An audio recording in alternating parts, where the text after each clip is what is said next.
Sorry, guys. Forgot to say that. All right, what's going on, everybody out there? My name is RJ. I'm here with Lou. What up, what up, what up, what up, what up? And we got Corey with a K. Yep. And we're Team Silversight, and we have joining us today two very special guests from Blurred Up. They're going to help us break down both episodes 4 and 5 of Amazon Prime's hit show, The Boys. Everybody, please welcome Killer Cam and Monique from Blurred Up. Woo! Hey, thank you for having us. Yeah, thanks. Woo. All right, thanks for coming on. We really appreciate you being here, guys. I know you guys have a busy schedule. Y'all are cranking out these videos. It seems like every 10 minutes y'all got a video up. So we appreciate you guys taking the time out to be with us. All right. Thank you for having us. We're just trying to keep up. Trying to keep up with y'all. All right, so let's start breaking down The Boys episode. We're gonna start with episode 4. We see them start out interviewing random women, and at first I didn't know what was going on, but they were interviewing random women for the Deep to marry in this cult. And what struck me was I felt like they were trying to find not the perfect match for him, but what will restore his image. So I want to start with our guests. What did you guys think of the process in selecting someone for the Deep? I'll start, man. It first started, we were both looking like, what the hell is this? Yeah. Like, It was what is so weird. When they kept jumping to it, like in the middle of the episodes, we'd be like, yo, what is this? Like, what are we looking at? Then, of course, you got to the part you start to understand. I'm like, oh, okay, this is Scientology. They're trying to clean up his image. I get it. You I talking get it. about Scientology people at I your know, front right? door. They try to put hits out on people. I better quit saying that. Right. But it was weird, man. And of course, the Deep is like a child. So of course he's like, Yeah. I want her, and homegirl is just like, nah, you want Cassandra. Yeah, want Cassandra. she hit him with the heat. She is not the one. Right. And he's like, I thought it was my choice. It is your choice. Right. You're choosing But that one ain't it. It's like they didn't even give that man an opportunity to. But in the same breath, I get it, because what he did was extremely damaging, and it's sort of like you have to be perfect from here on out. And I feel like they felt him marrying the quote unquote wrong type of woman, it wouldn't help him get back into the 7. So I kind of understand where they were going with it. I just thought it was weird the way they did it, because we didn't really see to the end, like you were saying earlier. Like, what the hell is going on? It's just random flashes of different women just Yeah. talking. And you're sitting there like, well, what are they doing? And what me and my wife were thinking, we were like, oh, who are they interviewing for? Like, Yeah. who are they interviewing for? And when it got to that, he was like, oh, okay. Yeah, okay. I still don't think it's gonna work, to be honest with you. I think the Deep is always gonna be the Deep. This to me is just, it's probably one of the most interesting storylines to me, because like I said, I'm obsessed with studying cults and just the psychology and the manipulation behind them. So for me, I just find it really, really cool just to kind of get like not an inside look at how this is done, but how they kind of scooped the Deep up when he was at his lowest point. So for me, I feel like this is the most interesting storyline. But what I also wanted to jump to was Frenchie being trash with Kamiko. She literally just saw her brother murdered right in front of her face. She's visibly upset. She's enraged, and you kiss her? I felt like that was just out of all the things to do, I felt like that was possibly the worst thing you could do right then and there. So I want to kick it. He has all these emotions running through him. Yeah. He can't help it, really. Like, I think that he's generally like building some kind of emotion and some kind of love for the girl, even though they can't talk to each other. And then again, I know I'm outnumbered on this right here, but then again, I feel like that, the way he responded was like the typical male response. Like, I don't know how many men, like, I've just been sad, and they're like, oh, you're sad, boop, boop, boop, boop, boop, boop, boop, you know, trying to be, you know, and I'm like, wait a minute, like, I don't want you to be doing that kind of stuff. I'm sad. I don't want to do that. So what you're saying is that's not the solution. No, never. Never the answer. Definitely never the answer. I don't know. I thought it was just very. I didn't understand why.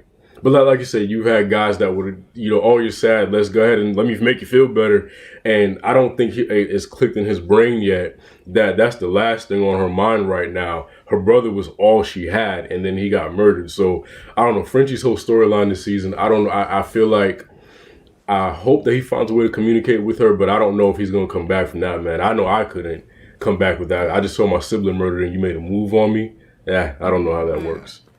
See, Frenchie's a weird character, though. Yeah. He's an odd character. If you think about it, he's still the one member of the boys that nobody knows anything about. He looks like non-existent. And you think about Kamiko. Right. She's also kind of under the radar, so there's automatically a bond there. They're relating on that, then they're relating on, I guess, the struggle of everything. He doesn't seem like he's sober very often. So he's high the whole probably time. picking up messages that aren't there. You know what I mean? Yeah. So you think he just got his signals crossed with her death glaring at the TV? He took that as "kiss me." Like she said, sometimes. Sometimes. Like, That's the whoops, response that I I guessed get every wrong. That's how single it's time. read. That's how it's He just read the situation at that moment. He just read it all wrong. And I still like Frenchie as a character. I mean, he's throughout last season and this season, he's hard to understand. He's hard to pinpoint. Yeah, like nobody knows exactly who this guy is, which adds a little mystique to him. Like, who is this guy for real? Right. Mm-hmm. I just think that at that point in time, his emotions were so wrapped up in everything. He just read the moment wrong. Yeah. Yeah. Okay, you thought it was gonna be he thought it was gonna be a sweet romantic, like Right. slow kiss. Honestly, I feel like he just did it. Like he might have done it the wrong way, but I think he just did it to make her feel better. Right. Okay. Yeah. Okay. I mean, I if you guess look that's at the fair. episodes. Look at the episodes and what's been happening. These are like a lot of major events that have taken place in this constrained point of time. I'm surprised they're all not wrecks right now, which most of them are, but They just are. hiding They're all it very train well. wrecks. Yeah. I don't think anybody's handling anything they're going through well at all. Their world is just literally falling apart.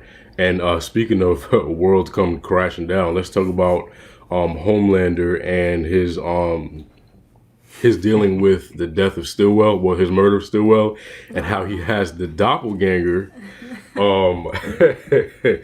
feeding him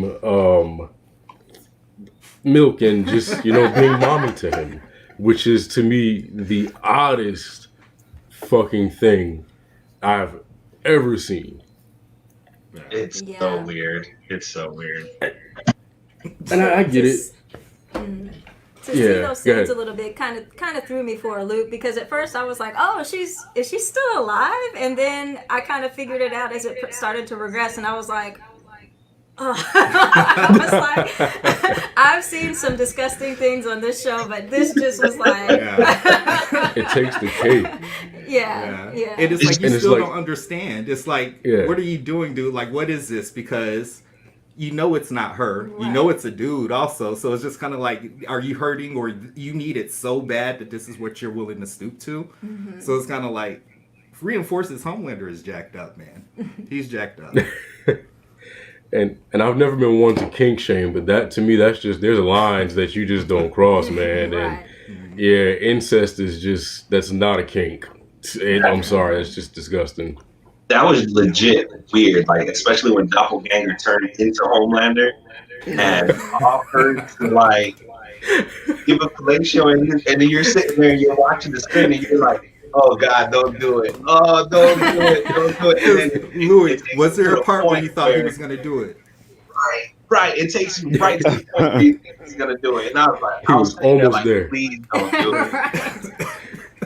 He was about to give himself the double hand twist guac 2000. Oh gosh.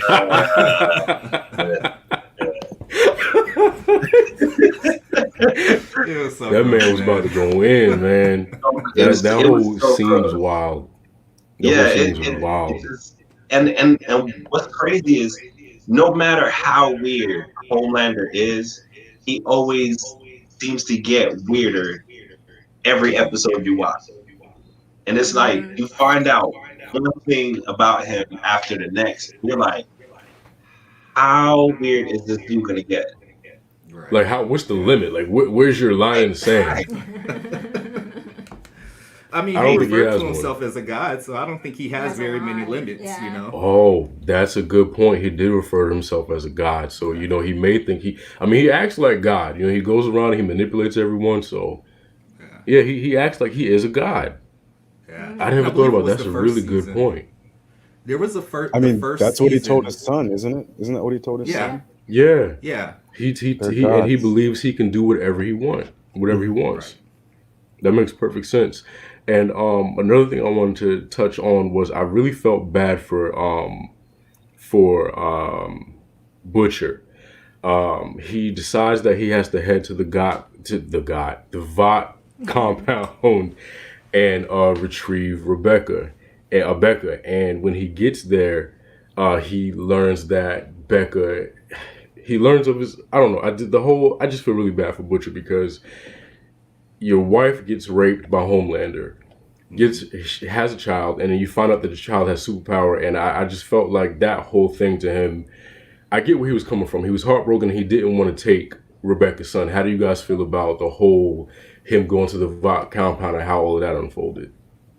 Man, you got to pick your battles. Like, the mom's not going to leave her child, man. That's a package deal. Yeah. You got to pick your battles. And I think that's with Butcher.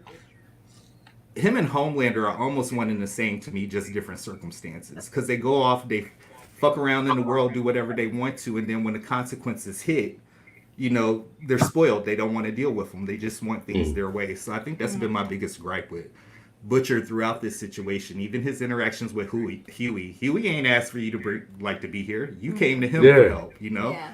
Stop treating my man like a puppy dog, you know? Okay. Yeah. What about you, Corey? What'd you think about the whole Vought, Butcher going into Vought situation to go get his son and Rebecca? I thought it was reckless at first, but I was surprised he even made it through all that security. And then just the whole ending, like how it ended up not even going, like how she didn't even go with him in the end because of the son. It was just crazy to me. So I to piggyback off what you said, I thought it was funny, like how he just, mind you, this is a secure facility now. The fact that this man just took a grappling hook and just scaled the wall was nobody on duty. And they were just somebody's getting fired because you know they know he was in there. And they're chilling, smoking cigarettes together, just relaxing, just like right. that. They got all that wall, and they have one guard. Talk about budget cuts. we can't afford to secure the whole perimeter. Right. Just walk around. It'll take you a day or two to walk around, but just secure it. Make sure nobody scales the wall. It was weird. And I felt I was scared for him the whole time because I thought Homelander was going to show up at any second. And I touched on this the last live. Homelander terrifies me. And as a viewer, I can only imagine what they're going through the character, knowing that this man could be around any corner. And and to segue into Starlight being in the elevator with I keep wanting to say Homerunner, with Homelander, with her being in the elevator with Homelander, and him threatening to kill her because she would not kill Huey. And she had touched on that later on in the episode about being terrified. I can only imagine what it is to live like in a world with Homelander. Is anybody else terrified that somebody's going to get randomly killed at any moment in the show, or is it just me? Always. We saw what happened to Blind Spot. I mean, ruined that man's life. Not only ruined his superhero career, but his life. Like, I'm not even sure if he lived after that. The amount of blood that was coming out of his ears. So, yeah, always. Anywhere Homelander goes, there's always this, like, fear in the back of my mind that he's just gonna laser somebody and just, like, fly off somewhere. All the time. And it's kind of like, even when you're just watching different scenes that don't involve Homelander, Like you're like, oh, they're about to die, Mm-hmm. Yeah. Yeah. I'm like, somebody's about to get offed. right? Yeah. Because I mean, it's everywhere. Every conversation he has with someone, every relationship he has, his words have an underlying violence to them. You could feel it. So it's just, dude's dangerous. There's no limits. He Yeah. doesn't have limits. And I especially felt that fear when it was Starlight and Huey. What were they in Central Park talking? And they were just, she immediately just went to go see Huey after the elevator scene, and they're talking about what's going on, and then they like go on this road trip. And during that whole Central Park road trip type of scenes, I was like, Homelander's gonna show up somewhere somehow Right. and just like kill somebody, I don't understand the whole relationship with Huey and Starlight or Starlight.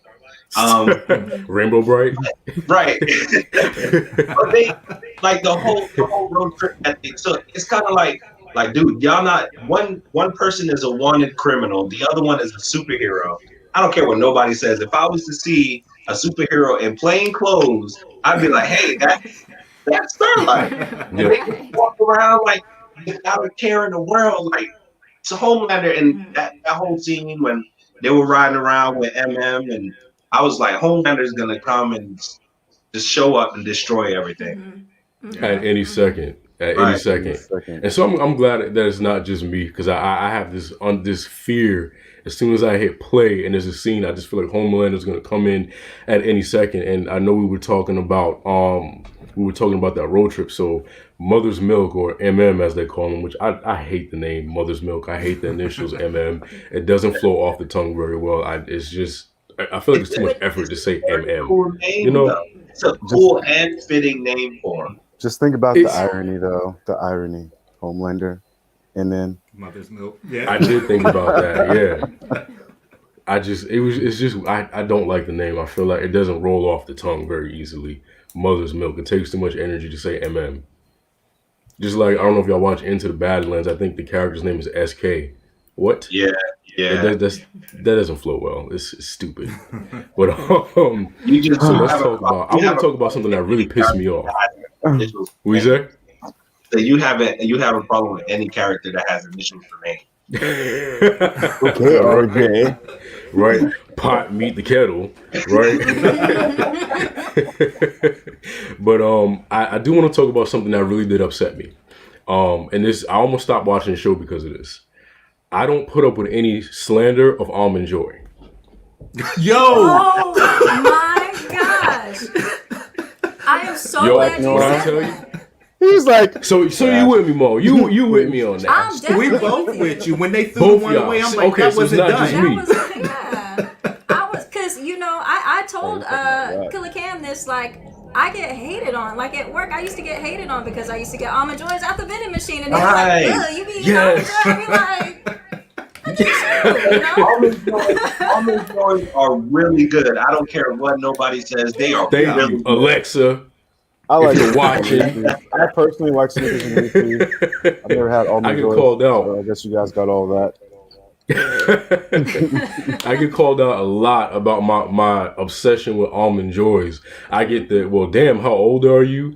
When are you going to eat a marzipan next? Oh, you got some black licorice in there too? Like, I get hit all the time whenever I eat an Almond Joy. And I would like to thank my mother for putting me on to Almond Joys. I thought it was old people candy until she gave it to me. And now I'm obsessed At least he with doesn't it. eat So candy corn. if you're watching, whoever wrote that into the script, fuck you, because Almond Joys are the best. And he means that. Alexa. And here goes my coworker, my friend Alexa, talking about Almond Joys are nasty. How do you block somebody from this stream? But let's talk about their road trip to actually go find Liberty. I found it. I called it very early on when they were looking for Liberty. I knew very early on that Liberty was Stormfront. It just was, the setup was, I don't know if there was a way they could have done that where we didn't put two and two together, but when I saw the magazine cover, I immediately knew that was Stormfront. And when no one had seen her, I just put it together. It was too easy to put that together.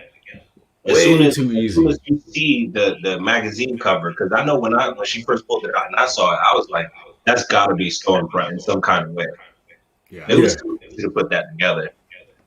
I wonder if there's a way they could have did that where we didn't put two and two together, but I honestly don't think there would have been a way where we would have been like, shock. Yeah. I don't think so. Think they tried to hide it though. Well, actually, to me, it was a little bit. I didn't think it was Stormfront until they start showing the scene with Dawn Lewis's character and her brother. When I heard the voice, I was like, "That sounds like Stormfront." So I didn't put it together until I heard that voice.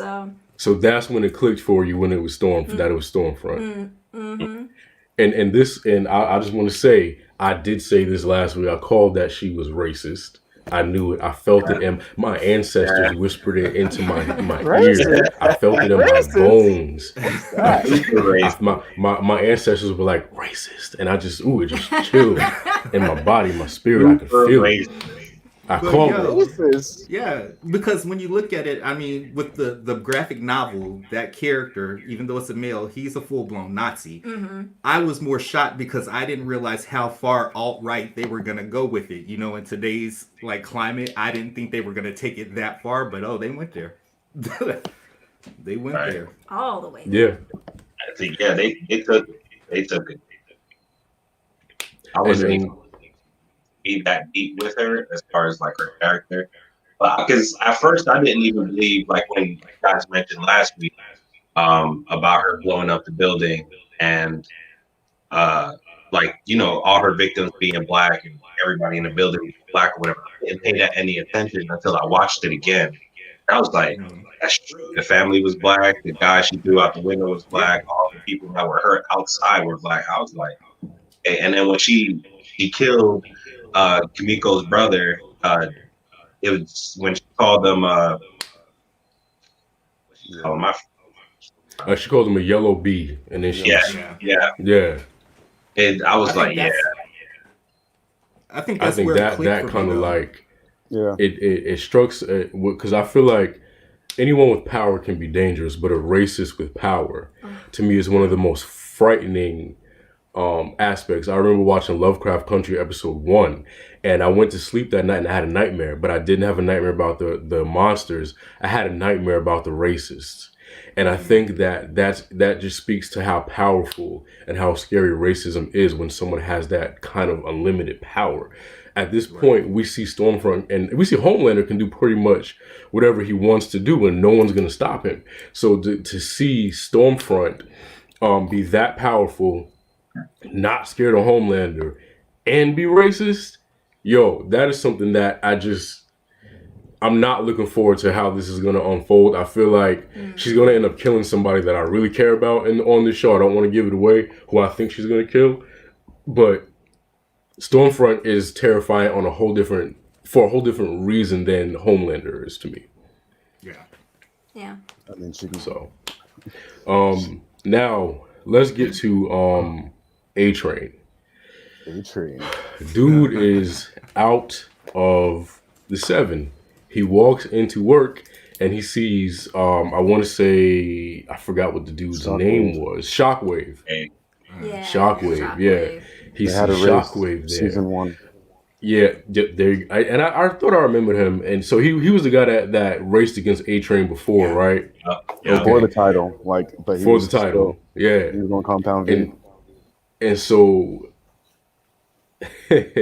what gets me is how Homelander had already made up his mind that this dude was out of the 7. Yeah. And he sees him, and Ashley, I think, tells him that, oh, no, he's here for Vots for Tots. And Homelander just comes in and is like, you're out. So what were your reactions? I'll start with Corey. What was your reaction when you saw that A-Train was just booted out the 7 with no kind of production meeting or anything like that, just gone? I mean, initially, A-Train really knew what was up when he seen the guy, because he said, oh, hell no, and went straight to management, clearly. So open door policy. Right, at management, words were exchanged, but nothing was accomplished. Then Homelander comes in, top dog, and says, oh, yeah, we fired you like 10 minutes ago. Get out of here. How are you supposed to take security? That? You can't even take that. What about you guys, Monique and Cam? Yeah, I at that moment I was like, "This what you get," because you from the first season you treated this like a business. Well, hey, they just keeping it up. It's a business. You can't run as fast as you know could before. You're having I don't know what these are heart attacks, panic attacks, Yeah. whatever. I mean, what did you think was gonna happen? Like, do you really think that you was gonna be able to stick around in the seven after everything that you have done and how you are now? You really thought you was gonna be able to stick around in the seven? Okay. But see, I also look at it like this as well, because, and this is something someone told me a long time ago, a job is a job. You die tomorrow, they're just going to replace you. Right. You've been going so hard for this group like a little house Mm-hmm. boy, doing whatever you want to, you know, doing whatever they tell you to do, and they let you go just like that. There's no loyalty here. Don't get it twisted, son. Like, like, Right. come on, Yep. what did you expect? And I say that all the time. Jobs don't care about you. They care about the job getting done. You could put in your 2 weeks notice and your job will be on Indeed that afternoon. They don't care. They may give you a cake. They may give you a little going away thing, but ultimately they do not care about you. And Well, how do you like that transition from Homelander being like, "Yeah, you're fired, like you can't run," and then when he was getting interviewed, he was saying the totally opposite thing. Right. Mm-hmm. but you know that's all a PR stunt. It's all PR. It's all PR. It's all to try to keep his ratings up and make sure people are saying nice things about him. Like, to be honest, none of what he says matters. None of what he says It on doesn't. TV. And then him And, out and to speak of publicly. what you said, it is all PR because she said you're going to get a reality show on VOT Plus. You're going to have a media tour, and it's like, dude, you just fired this man from his job, and you're trying to sweeten the deal, like you're trying to soften the blow. It doesn't work Like like it's that. You supposed to fired him; make he him has every feel right to better. be upset. Like And it's you brought supposed his to make rival him feel in. better. Yeah, imagine somebody that you absolutely cannot stand coming in and taking your job. Think about the person that you don't, the one person that you dislike the most in this world coming in and taking your job. It's Yeah. I couldn't do it. I kudos to him because I'd have tore that office up. I'd have tore it up. He did throw a little Oh. tantrum though. He did. It was a little one. He, He didn't throw enough of a tantrum for me. Yeah, Right. he should have like He zipped did. around He the wasn't office mad and enough. threw shit everywhere. Yeah, he couldn't do much anyway. His heart would have started hurting. yeah, yeah. That would have been it. He would have ran down the hallway and been out of breath. Yeah. Dude would have passed out. So let's moving on to episode 5, guys. It starts out with Maeve doing some very, very cheesy dialogue for this movie that was written for them, which I really enjoyed though, because I knew immediately, I knew what was going on immediately when the camera was panning to her. And we find that Homelander basically has turned her into the token LGBTQ plus token of the Seven. So how did you feel about her being turned into the token? Or how do you feel about it? First of all, let's talk about how Homelander put all her business out there live on television with Maria Menounos. Terrible. That was shocking for me. That shocked me literally because I was like, no, he just did not do this. And just to see the look on her face, it was caught off guard, but it was also, you saw a little bit of fear because now he knows about old girl. And her main concern was he was going to get her and rip her head off. What did he say? He ripped the head off some guy and his torso was in another room or whatever. Oh, yeah. So it's like Yeah. a combination of being caught off guard, but then also fear for her partner because you don't know what he's doing, and he spouted this all on TV. So it shocked me. I was just like, I can't believe he just did that. Yeah, yeah. It Yeah, didn't really, shock. It didn't shock Go me. ahead. Maybe It shouldn't. shocked that the show went that far to show us that. Maybe I don't know, man. I felt so much for Queen Maeve in that moment though, because I was like, not only did this man just put her business out to everybody in the freaking country, like now she has to worry about not freaking out on air and also worrying about her partner. Is she still even alive at Yeah. this point? Like, Yeah. you know, and oh man, and 'Cause the things that they're Homelander's trying deadly. to do. Yeah, and the things Yeah. that they're trying to do with her, as we see in episode 5, they're actually trying to market it in a way where, she's seen as that, LG. The token LGBT Yeah, person. yeah. They literally mentioned Portia de Rossi and Ellen. Yeah. You know? Right. And it's like they're trying to make her like they're trying to make her the flag bearer for Vought Okay. and Maeve. the LGBTQ community.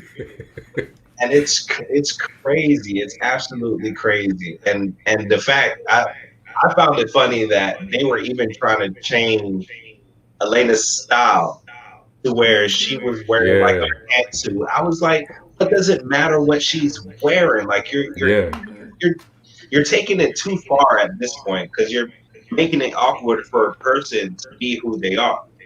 Mm-hmm. And then what kind of made me uneasy was like now in addition to doing that, now you're stereotyping because you're, like you said, you're not letting them be who they are organically, and you're manufacturing this. You're manufacturing who? No more pre-show shots.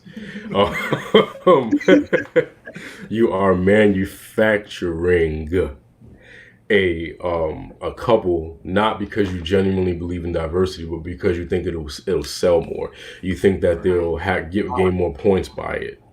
It's PR. Yeah. It's PR. PR marketing. All of it. Everything. Even when they said everything. Even when they said that when they corrected her and they said Maeve's not gay, she's bi, and they were like, "Nah, you'll be gay for this." Like, right. What? Yeah, she definitely was a token gay. They pull in and see Vought pulls in so much money with the popularity of all these superheroes, and it's crazy that this company is willing to go that far to market their product or market just their company in whole. Like you're basically singling out one person. You're kind of destroying her life because she already hates the company Vought. Like you can tell that she is not in tune with nothing that's going on at Vought, and she's just out of it. She doesn't care about anything going on except with her relationship with Elena. So it's crazy that they're willing to go that far. But like I always say, it's all PR. That's all they're about. I don't know if you guys saw the Vought corporate, like after like the little extra that they do on Amazon Prime, where Vought had that like onboarding video. Did you guys see that? You gotta watch that, Monique. It's the most corporate, cheesy Vought kind of introduction to welcome to Vought. I watched it today when I was checking out the extras. So when you get a chance, check that out. Let me know what you thought about it. But it speaks to what we're talking about. This company is full of shit. All they believe in is PR and looking good. They don't care about being a pharmaceutical company. All they care about is making money and looking good, which is most corporations today. And back to what they were saying, one thing that Homelander is terrorizing Maeve at this point. Homelander is terrorizing Maeve. Yeah. You know it. The whole girls get it on thing. I chuckled at it. I can't lie. I laughed, but I was like, Homelander, that's not politically correct. Like, it's not get it on. Like Homelander was definitely he was tripping on that. It speaks to how terrifying this man is. I'm pretty sure at some point he's gonna murder Elena. Yeah, I'm hoping he does it. Yeah, Really he's gonna kill her. There's very much that fear in the back of my mind that something is going to happen to her. But yeah, like you even saw in episode 5 where, they're telling Maeve like, oh, we're going to do this, we're going to do that, we're going to do this. And Elena, we're doing this with you. Oh, you'll be compensated. And Maeve just has to sit there and just be like, take it. I have to listen to this or else he's going to kill her. And, it's kind of, I felt like so scared for them when she's having that conversation with Elena, just like, you have to do this, you have to stay here with me, because if I can't see you, then something's gonna happen to you, and I'm not gonna let that happen. And I'm just like, oh, man, this guy is just terrible. Anybody's life he touch is just this terrifying force in it, and it's I wouldn't be able to deal. But in Maeve's defense, she did tell Elena She said, "Hey, this is why I'm hiding you." And she's like, "That doesn't matter." And now look at your ass about to be in a pantsuit because you don't listen. Yeah. She tried to But hide. it wasn't her fault though. Homelander just happened to find out about their Yeah, relationship. she heard them. True. She made a stipulation with Maeve where, we have to. I want to be seen with you. I want us to do this thing. Like Homelander found out about her, and that's why she's wrapped up in all this garbage. Homelander is just a dumpster, man. Be careful what you say. You might see some lasers coming through your wall. Don't talk no shit about Homelander in these parts. Not the Silver Side. Homelander is a straight trash can. He is garbage, man. Yeah. All right, now And I that's ain't the talking other no part shit. of it. Too much shit about Homelander now. Yeah. Telling was you, the it's just other about to be the part of it, Homelander site instead of the Silver Site. We don't talk no slander now. Two things we don't talk about is Homelander and Almond Joys over here. But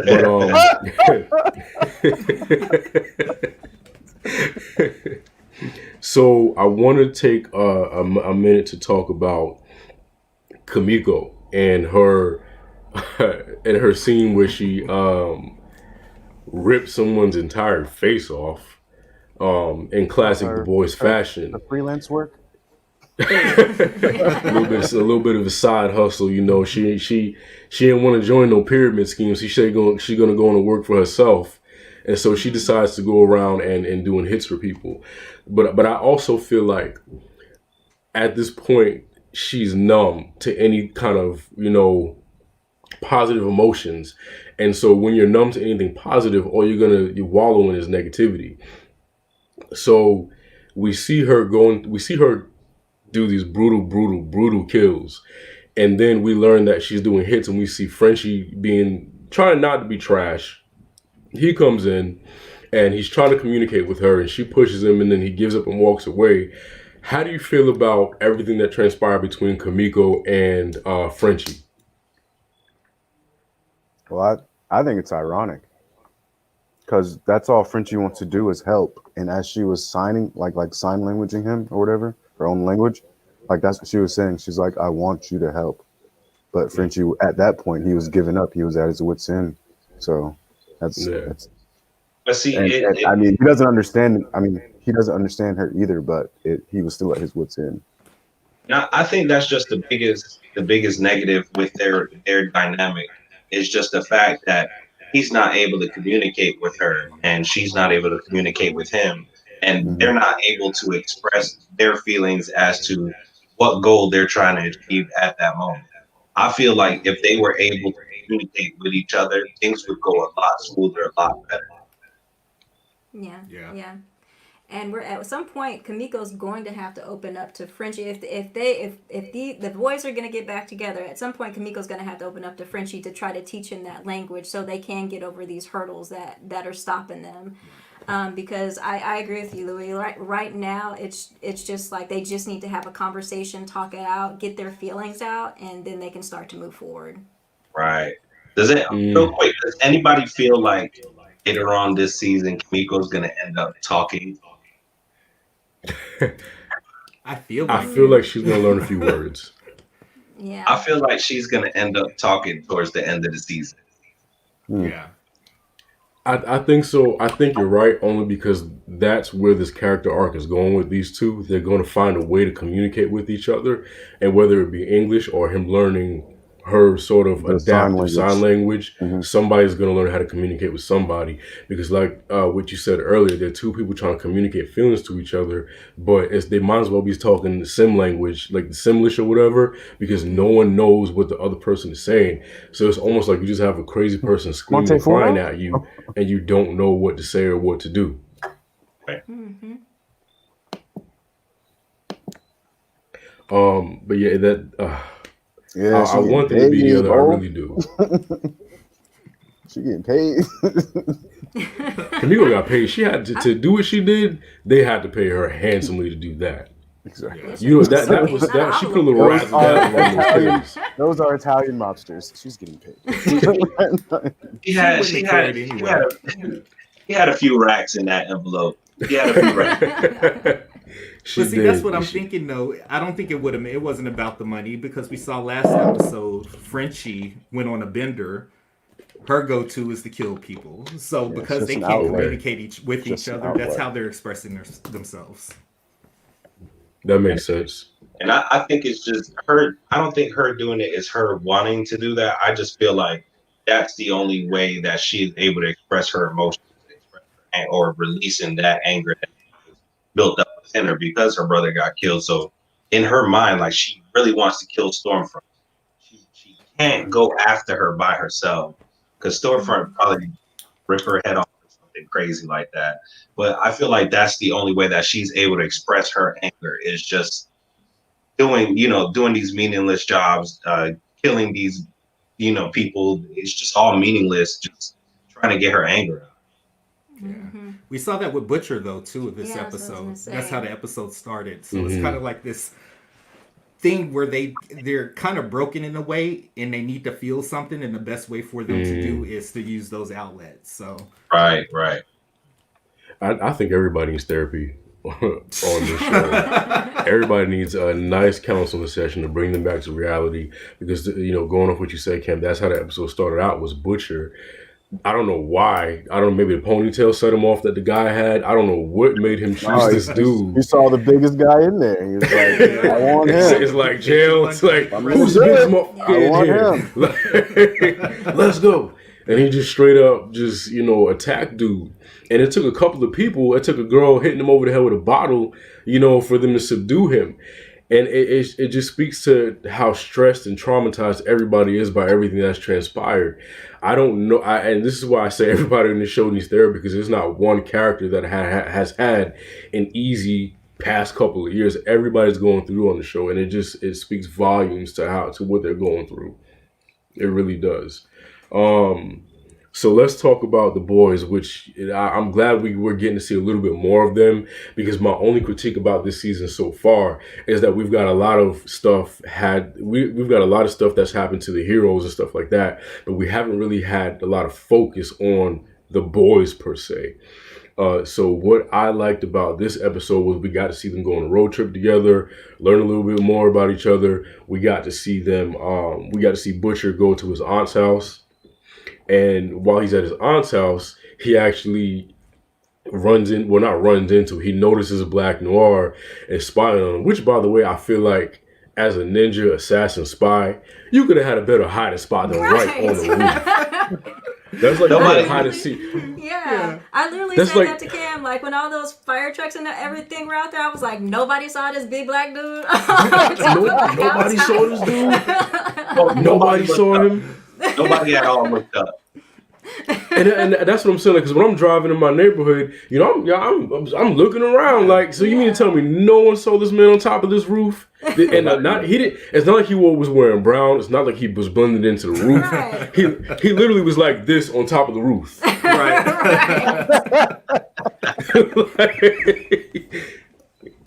I just didn't understand that. I feel like as a professional killer, I feel like he should have been at least in a bush or something. Yeah. He just felt like he was a shadow. He would have looked like a shadow on the roof. Nobody But can you see guys me. do remember I he did have have the camera shadow. on him, right? He had the camera on him, so he was really just doing surveillance. He was doing Oh, surveillance That's true. Yeah. for Edgar. Provide, yeah. For Edgar, so I guess they didn't tell him in his. and I thought that was really cool how Edgar was watching everything, and then Butcher called it like his bluff or whatever. Like Butcher called his bluff and said we got all this footage and blah blah blah with Black Know You. Yeah. I thought that was really cool. I was like, and then he was like, "You really got that footage?" Do you think he was bluffing though? Because I wasn't too sure. Yeah, I don't think he had nothing. He didn't have Yeah, anything. I think he was completely bluffing. He didn't have anything. I don't think he's all the way bluffing. Now remember when I don't remember the older CIA lady's name, but Oh, remember Rain. when you Yeah. first Rainer meet her did give her character, those files. Yeah. she pulls open the laptop where Becca Butcher is going into the office with Homelander, and then she comes out, her clothes are all disheveled and everything. So I don't think he's completely bluffing, but I feel like there's a lie in there somewhere, but I don't feel like he's completely bluffing. I feel like he has something. So you don't feel like it's 100% bluff. You feel like he has something, but maybe not as much as he was putting on that he had. Right. I just feel like he has something. Maybe even if it's just that video that the CIA lady showed him, where she's going into the office with Homelander and then she's coming out by herself, with her clothes all messed up. Even if it's just that video, that's still something. Because you can put that out on social media or just put it out in the news, and people are gonna run with that story with however which way they can. So that's still something. It might not be a lot, but it's still something. Yeah. Do you think that's enough to keep what the hell is his name? Whatever is Edgar. Do you think that's enough to keep Edgar at bay? Even if it's not enough, Edgar doesn't exactly know what he has. So you have to be fearful of the fact that I don't know exactly what he has. He might have a lot. He might not have anything, but I still don't know. Okay. I mean, I obviously think it's enough to keep him at bay because he called off Black Noir. It's like, give the phone to Black Noir, and Black Noir just said, "I'm out of here." That's crazy. He walked right out the door. So, but it's because he's fearful of the fact that he has something. He doesn't know exactly what he has, but it's just that fear factor of, well, shit, he might have something on him. He might have something that, can blow this whole thing up. See, like I was saying, Edgar confuses me, though, because I took from that conversation was getting into Edgar's mind. It's like, all right, I'm going to leave you alone for now. I'm going to flesh out whatever else you might have. I'm gonna leave you alone from now, but that's just giving me more time to get my strategy together, because I still don't understand Edgar in the sense of, why did he have Stormfront there? Why is he bringing her there? What is she keeping a lookout? What is Vaught's end game here? Because if they're covering up murders for her and stuff like that, like, what are they trying to do here? And I remember in one of the other episodes, he was talking about the history of Vought, where they're trying to build a superior race. And I'm like, okay, looking at Stormfront, like, she's a Nazi, superior race. Oh, Edgar, why are you co-signing this? I need to understand your motivation here, because right now I'm side-eyeing you. And I feel like he's got to know, and to bring up what you said, I do think that this is going to be where he kind of like backs off a little to figure out what he's going to do about Butcher so-called having this footage. So I feel like although it's enough to keep him at bay right now, I feel like later on down the line, it's not going to be, or they may take that risk. And also to talk about what you were saying a little earlier about what's their end game. I honestly don't. I'm trying to put that piece that together in my head now, but I, for the life of me, can't figure out what their end game is, because Edgar has to know that Liberty is Stormfront, and he has to know that Stormfront is a seething racist. So when you put all of those pieces together, pieces of the puzzle, I'm not taking a shot no more. When you take all the puzzle pieces, when you take all the pieces of the puzzle and put them together, it's hard to figure out what they have going on. Even when I think about Raynor and how they're kind of blaming Raynor's head being blown up by Stormfront, I haven't seen that power. It wasn't like she struck a bolt of lightning and her head blew up. Her head just blew up. So I don't believe that Stormfront killed Raynor. I don't believe it. Yeah, I think. Go ahead. Go ahead. I just feel like Edgar just brought Stormfront into the mix just to shake it up. I feel like that's really just his main. I don't think he has. If he has something, if he has like a little ace up his sleeve or something like that, he just hasn't showed that yet. But at this point now, in my personal opinion, I just feel like he brought Stormfront in, knowing all her whole background, because he knows about everything she's done in the past. He has to. Her whole past life, he knows. He's got to know. I just feel like he knows all of that, and he knew that he was going to bring her into shape, just Vought up completely. Yeah. And speaking of that, go ahead, Mom. Oh, I'm sorry. I was going to say, in terms of Rayna's head being blown up, because there is something going back in the comics where oh man, it's like a storyline where there's a bunch of superheroes with these chips in their heads, and Butcher ends up blowing, their heads up. Sorry, spoilers if you haven't read the comics, but I think it's something similar to that. And I can't say for sure if it's Stormfront at this point, if it's Edgar at this point, or if it's somebody else at this point who pressed that button, because I think that's basically what happened to Raynor. Yeah. She had something in her I head, think too. Yeah. And somebody was just like, "Oh, boop! Let me press this button real quick. She talking too much." But how, I think so. how That's did what they get it in there though? But it's Vought. It's Vought. Yeah. How Vought. were It's they Vought. getting, Vought. they That's were probably getting part of onboarding. baby superpowers, Who knows? They've probably got all types of stuff going on in the back end in terms of like experiments.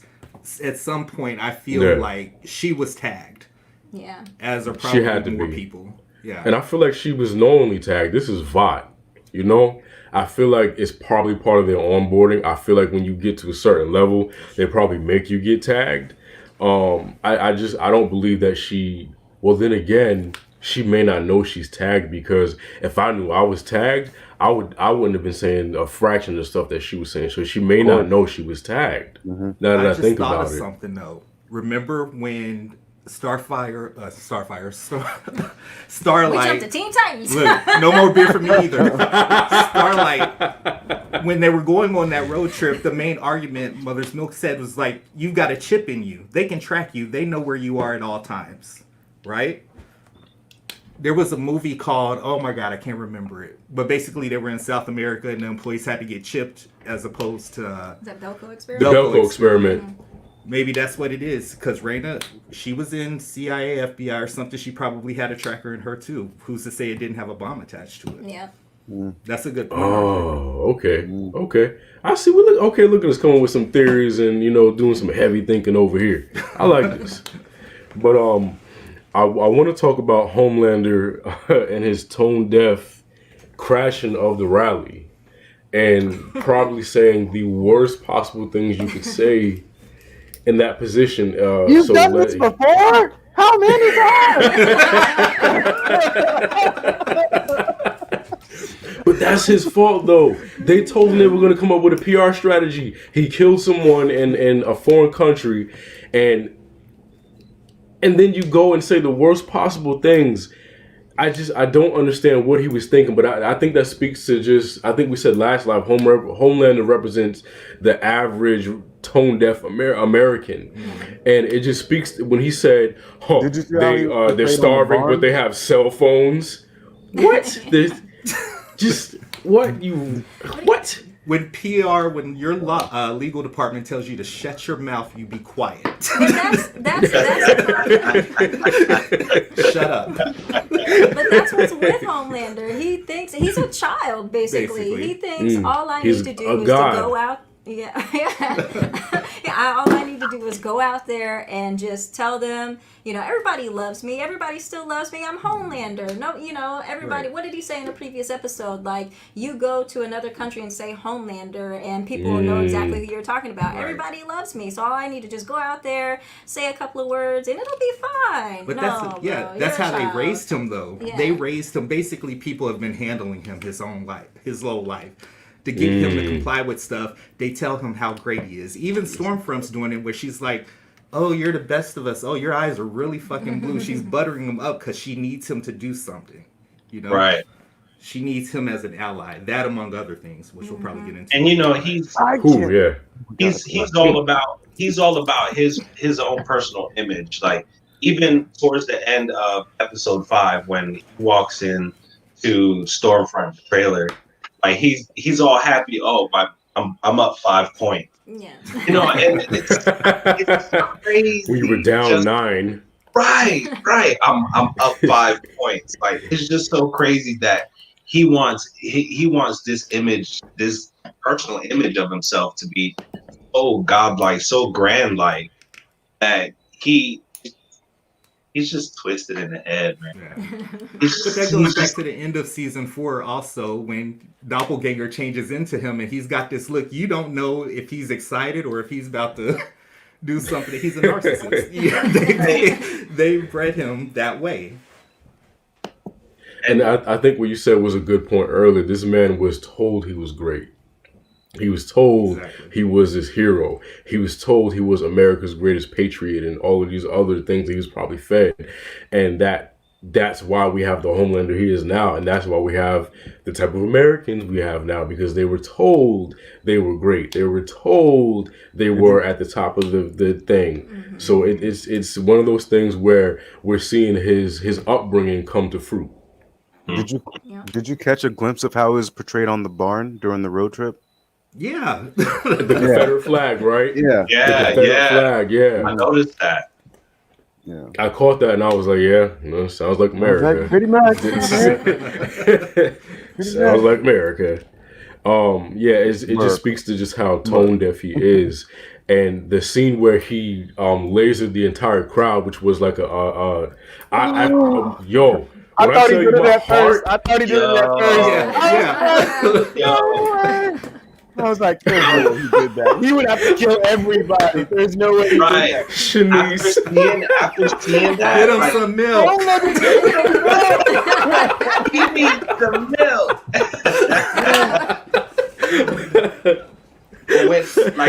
when they showed the part of the scene where he lasered the crowd, I was sitting there like, oh my God, he did not just do that. Yeah. And it switches back to him thinking it in his head, but still at the time, like, you're so wrapped up in what's going on in that scene that when he actually does start lasering the crowd, you're sitting there like, oh shit. Yeah. Because you could that. That's believe you what could do Ashley it. was sitting there like the Right. whole time. Ashley knew, like, she just knew something was going to happen, but nothing happened. Poor She was like, Ashley. "Get out the man. room! Leave me alone!" No,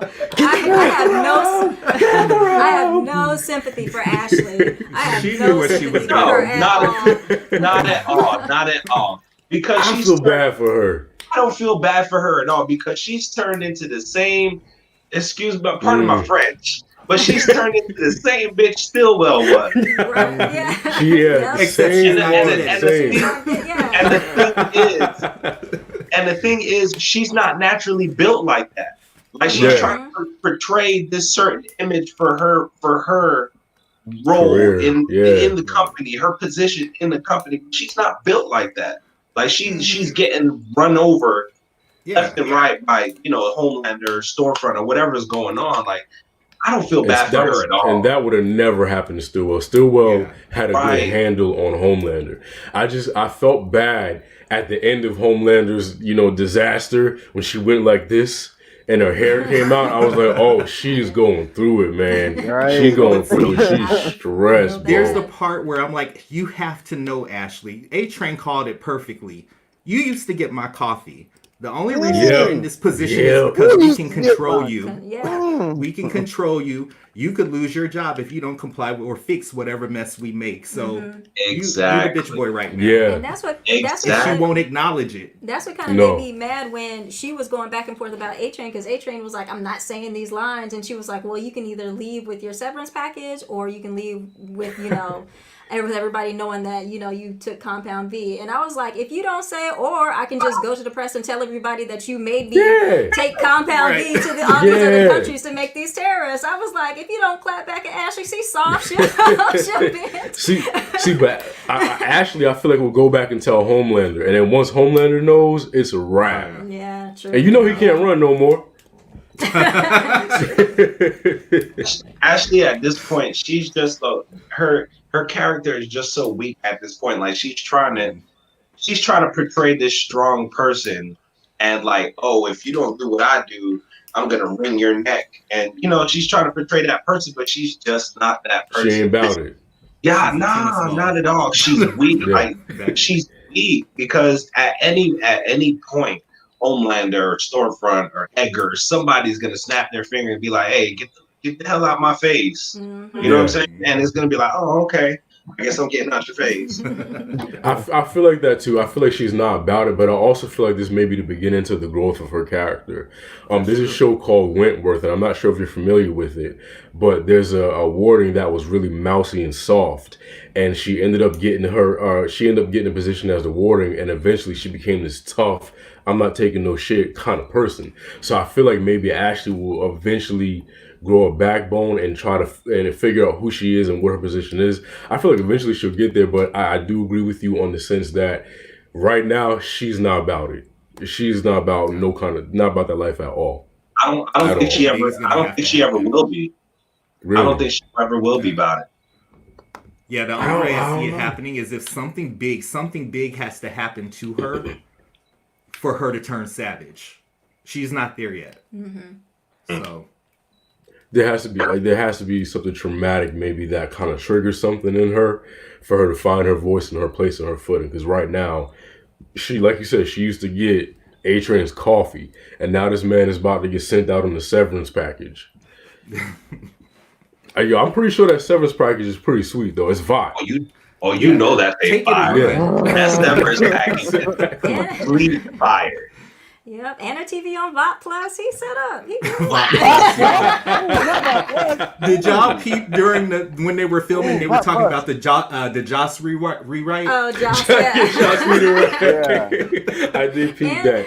And they did the whole girls get it done with the Avengers Endgame type thing. Yo. Oh, I don't know if you guys peeped this, but when Stormfront had that Starbucks cup, did y'all peep her name was spelled wrong? Yeah. It said storefront. Yeah. Oh man. So let's move into Starlight's confrontation with Stormfront. Thank you, Stormfront. Let's move into that. What I don't care for is in movies where someone hacks into a laptop.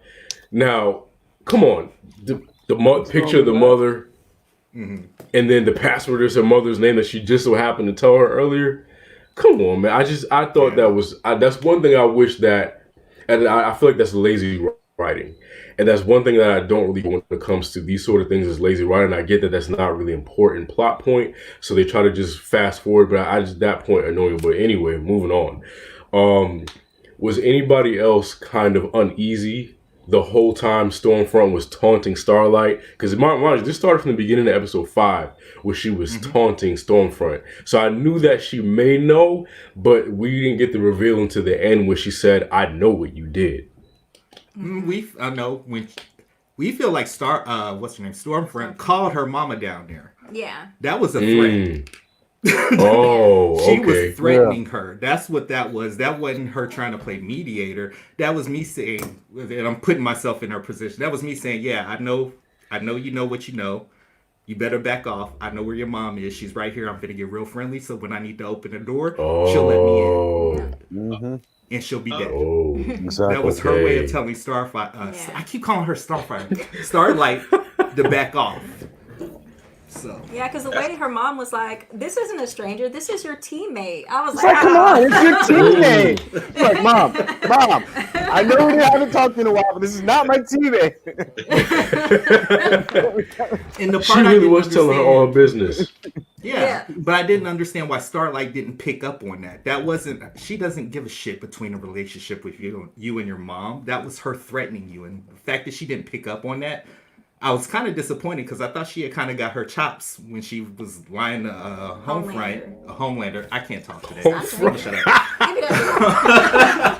What you drinking? Give it to. Give it to. Wilder. But I thought she had kind of got it together. I thought she was like in on the game, and then just for her not to pick that up, I was just kind of like, really? Yeah. Yeah. Okay. I didn't think of any of that. It was almost like dangling a piece of meat. Like, yeah, I know your mom's. Like, was good. Definitely. I just think that Starlight is that gullible. She's just that gullible to where he's not gonna notice something like that. And I feel like her, as far as her character development, like I feel like she's trying to turn into this tough girl, and like, oh, I can do this and I can do that, but it's just not working out. It's just not working out. Damn, Lou don't think nobody about that life. I really don't. I think that Starlight is all talk. I feel like Okay. it's What's just her powers again? Light? Did you see her Light powers? bulbs? Whenever Right. she lit up her lights, her eyes and the Yeah. lights flickered, and Storm Yeah. was like, "Ooh, that's cute." I thought she was gonna make like a little tornado or something in her hand. Like I want to see her do something, you know? That would have been cool. But let me ask y'all this quick question. So, how do y'all feel about?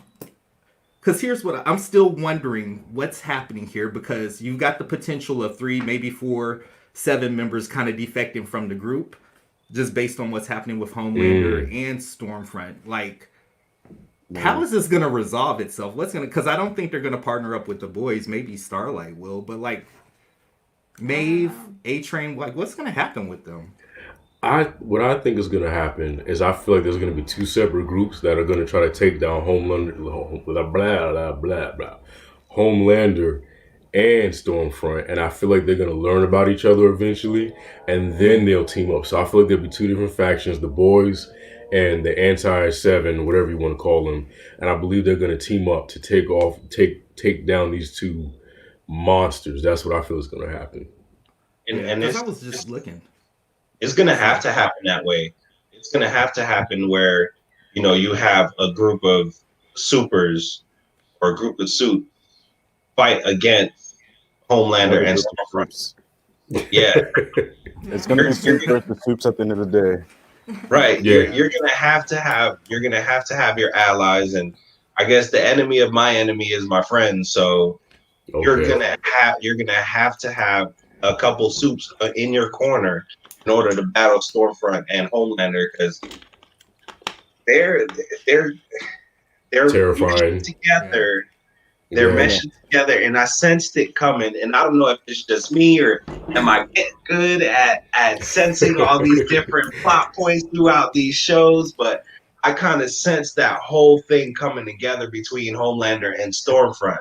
So when it actually culminated to what went on at the end of Oh, the episode, they came Laser together, all pick. right. Oh, laser right, pick. right, Laser pick. right. And I saw it coming, and I told my wife, I was like, they're gonna bang.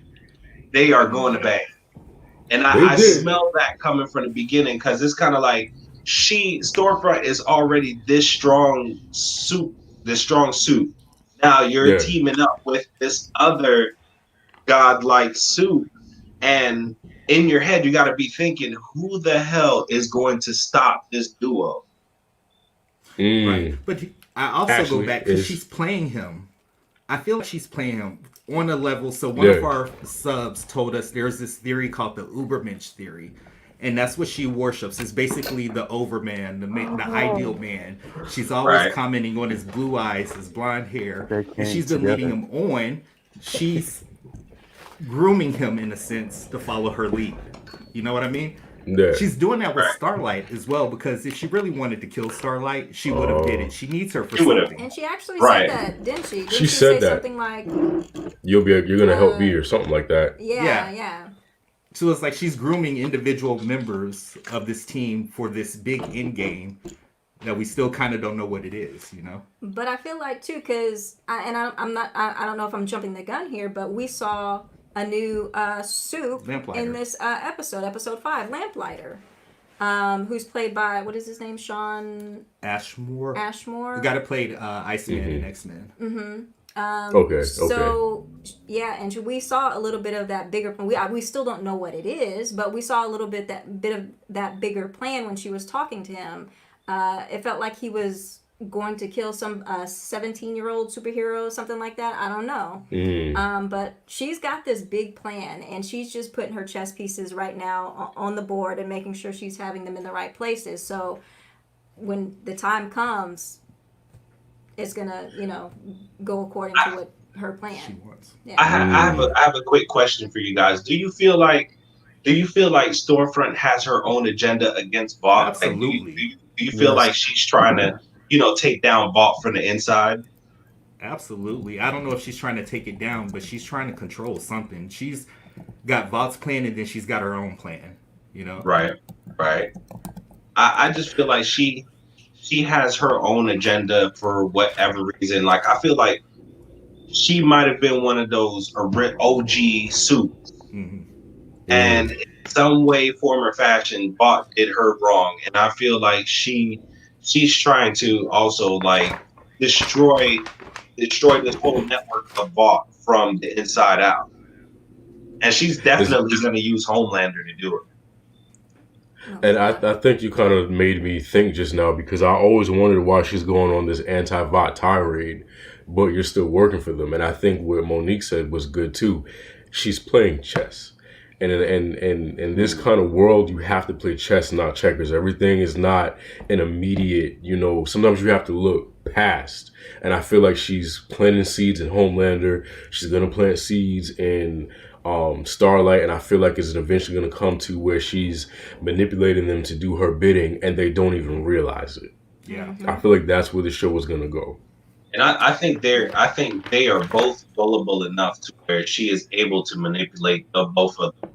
Because and Homelander, sure. And it goes back to this whole racist thing with Stormfront. Like, you're gonna take the blondest, blue-eyed suits that you can find, and you're trying to, it's crazy. It's crazy. But I just feel like both Starlight and Homelander are both gullible enough to where she can actually manipulate them to how she actually needs them to move.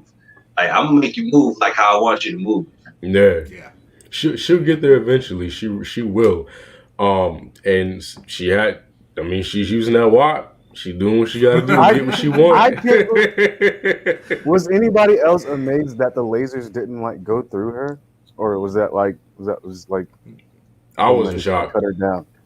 Yeah, I was in shock. I even thought that it might like supercharge her or something. Who knows? Really?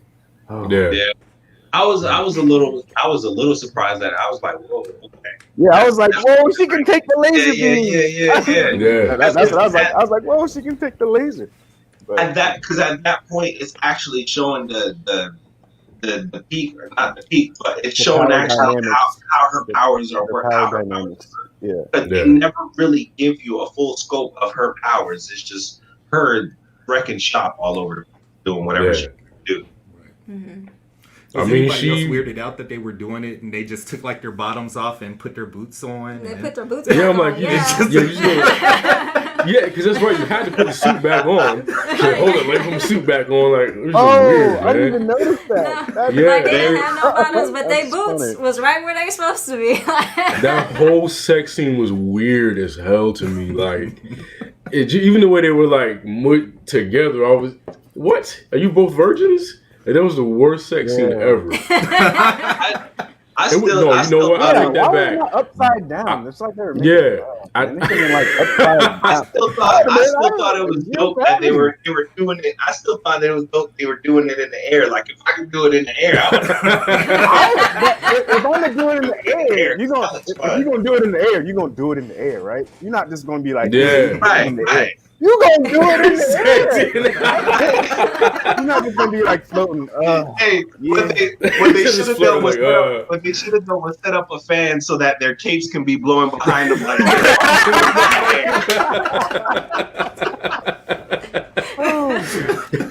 I think there's, but I'll say this though, this sex scene was bad, but I feel like Butcher and Becca's sex scene was worse because they were literally just like laying on top of each other like dead animals. It's like no one has any kind of stroke, no one has any kind of grind. They were just literally laying on top of each other the whole time, and I'm like, I could have skipped this. We ain't need to see this. But they've been a couple though. They've been a couple. This was their first time. But you ain't seen. You always thought your wife is dead. You found she alive, and that's all you give her. Like, that's the best you got to give. He could have went a little harder than that. That's all he had. He could have went a hard. Homelander went harder for somebody that he couldn't stand. They didn't put no thought into the sex scenes because that's not what's important in this show. Right. I'm not worried about the murders, but they put more thought into the murders. Yeah, that's for sure. Yeah, that's what we're gonna highlight. Yeah. We're gonna highlight the beheadings and the people getting their faces ripped off and stuff like that. Not the zero gravity. That's not important. No. It looks cool. It looks very cool. But we saw it in the first season. Like, we already saw that. Why did we see it in the first season 2. I feel like this is gonna be every season, especially if they get to Hero Gas. Right. Oh my God, yeah. Like that when she ended up, was it Pop Claw ended up crushing that guy's head between her legs? Yeah, that's probably my favorite kill of the season. Yeah, I think that was the most shocking thing. But so yeah, that they're not good with sex scenes, but they're very good at killing on this show. But I think that we covered everything. I'm pretty sure we missed something, but nah, we're good. So thank you guys so much for joining us. We had a great time breaking down episodes 4 and episodes 5. Make sure you join us next week where we have Ian Elliott Carter and Taddy Wilson from The Controversy. Before we go, Cam and Monique, you want to plug anything that you guys have coming up, your Instagrams, Facebooks, anything you got going on? Videos dropping? Videos. So of course, we do the reactions for the boys. The one that's really doing well right now is Lovecraft Country. I could talk about hours about that show, so that's gonna probably drop on Monday. But yeah, we're revamping. We've got the website going, blurredup.com. Find us on Facebook at Blurred Up Reacts, as well as on Instagram.